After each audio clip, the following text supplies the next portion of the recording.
Bonjour, vous êtes vice-présidente du Conseil général des Pyrénées-Orientales et vous êtes candidate sur la 3e circonscription. C'est votre première visite de Saint-Charles International aujourd'hui. Qu'est-ce que vous avez ressenti dans cet antre du commerce des fruits et légumes européens? Eh bien, j'ai été impressionnée parce qu'effectivement, Saint-Charles me paraît vraiment être une structure exemplaire depuis longtemps en plus, puisque Saint-Charles a 42 ans, donc elle est plus toute jeune. Et exemplaire donc par deux aspects. D'une part, effectivement, parce que Saint-Charles a toujours su avoir un temps d'avance, c'est-à-dire a toujours su anticiper sur ce qu'il fallait faire finalement pour être à la pointe. Et deuxième aspect, Saint-Charles a toujours su aussi finalement faire un travail collectif et mutualiser l'ensemble des PME. Et c'est vrai que c'est pas toujours facile d'arriver à mettre tout le monde d'accord, notamment quand on travaille à la fois avec des producteurs d'ici et qu'on fait en même temps de l'import-export. Et donc je crois que c'est cela qui fait sa force. Et donc c'est vraiment une structure exemplaire, à la fois au niveau départemental, mais aussi au niveau régional bien sûr, mais national et européen. Vous êtes donc candidate sur la 3e circonscription. Il y a un programme qui se met en place avec François Hollande, un programme aussi fiscal et d'aide aux PME, je crois. Est-ce que vous pouvez nous dire quelques mots sur ce programme qui va permettre d'aider des structures comme celle de Saint-Charles International?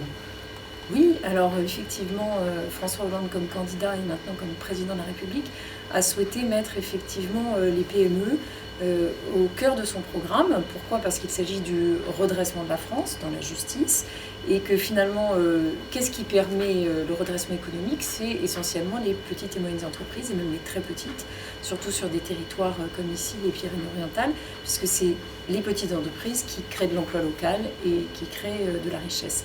L'idée, c'est donc d'une part de faciliter l'accès au crédit, puisque depuis les accords de Bâle III, les banques privées effectivement ne prêtent pas toujours aux très petites entreprises.